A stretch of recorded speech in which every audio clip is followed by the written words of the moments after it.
from the Johns Hopkins University School of Advanced International Studies and the author of this biography of W.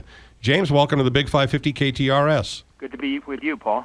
One of the things that interests me about this president is that with every president, there are good and bad things. Even people who didn't like George W. Bush taking us to war and what happened to the economy on his watch have to say that the work that he did with AIDS in Africa and other things that really didn't get a lot of publicity have to be part of his legacy, don't they? Yes, they do, and I think they were finally they were recognized really in the couple years after he left office. He even had Bill Clinton praising his work in George W. Bush's work in Africa. But it's really the domestic problems, and particularly the foreign relations problems in taking us to war in Afghanistan and then to Iraq, which turned out to be disasters, which really will form his legacy and make up a big part of your book, don't they? Yes, they do. The Iraq, the tax cuts, the surveillance programs, they are what will be remembered. That and, of course, September 11th itself. Yeah. When you were writing the book and you went back to the events of September 11th, did you uncover anything that we didn't already know? I was among the first to write about the old, what was called the continuity of government programs of the Cold War, which Vice President Cheney and others followed on that day of September 11th. There was a program going back to the Cold War that set up a whole bunch of procedures for what happens when the United States is attacked, and that's what kicked in on September 11th. Was that something we had not seen under previous presidencies? That's right, because the United States was these were in the event of a Soviet attack, and so there had been exercises, but on September 11th it went from exercise to something that was actually executed. I remember when things fell apart on the day that President Reagan was nearly assassinated by the assassin outside the Washington Hilton, and we ended up with Al Haig standing in the White House saying, "I'm in charge here." That's right. It was in that era that these procedures were set up because of the confusion that Haig both was responding to and was also perpetuating. In the book, you write about him as president, and you write a little bit of him as an ex-president, but his legacy as an ex-president isn't all that great, and you could even get that comment made about him by other members of his own party, considering Mitt Romney did not ask George W. Bush to come out and campaign with him in 2012. We certainly didn't see him on the campaign in 2014, and I doubt we'll see him in 2016 unless his brother Jeb decides to run. Why is that? Well, there are two different parts of that.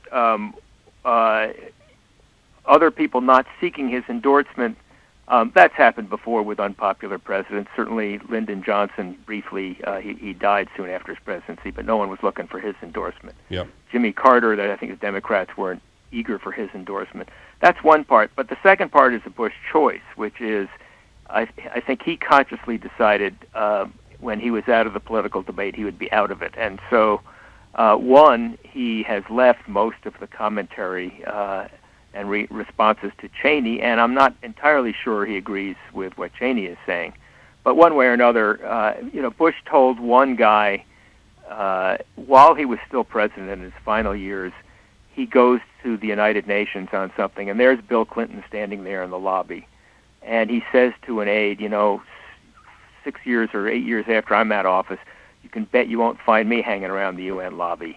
So he's scornful of former presidents trying to be politically active. Why is that? I think that's part of his own. He saw politics as a calling, as a profession. He actually, I'm sure, thought he was a better politician than his father.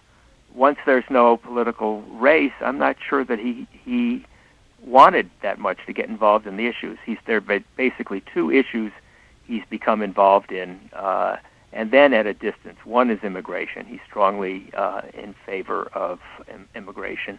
And the other is an international role for the United States. But basically, on all of the counterterrorism debates, he stayed out of it.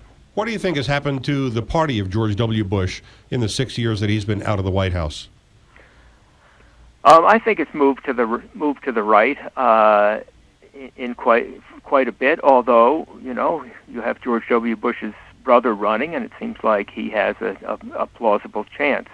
In general, year in and year out, I think the party has become more conservative. You know, there's speaking of his brother Jeb, there was an interesting story that came out in the Boston Globe over the weekend about Jeb Bush's years at the prestigious boarding school Phillips Academy, in which he talks about being a D student who was permanently stoned, hung out with his friends, drank alcohol a lot, didn't really pay attention to much. And I thought, well, he and his brother had something in common, because That's right. that was the young George W., wasn't it?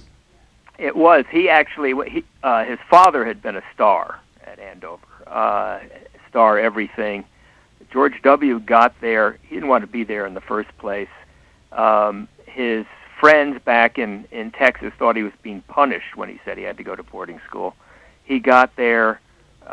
He didn't know what he was doing. He once said that going to Andover was the hardest thing he ever did until he got to be president. And then he turned out to be, this is a phrase from his college days, but it applied to Andover, a good time guy. He was very popular. He was listed in his class as I don't know, one of the as most popular, not necessarily most likely to succeed. You know, one of the things that bugs me is looking at George W. Bush and Jeb Bush and Barack Obama, all of whom have acknowledged that they used illegal drugs, but all of whom have continued to keep very harsh drug policies while they have been in office as either governor or as president. Do they realize the hypocrisy of where they are, the fact that they would never have gotten to where they are if they'd been arrested when they were young, like so many young people are today, for the small amounts of drugs they may have used? Probably not, is the short answer.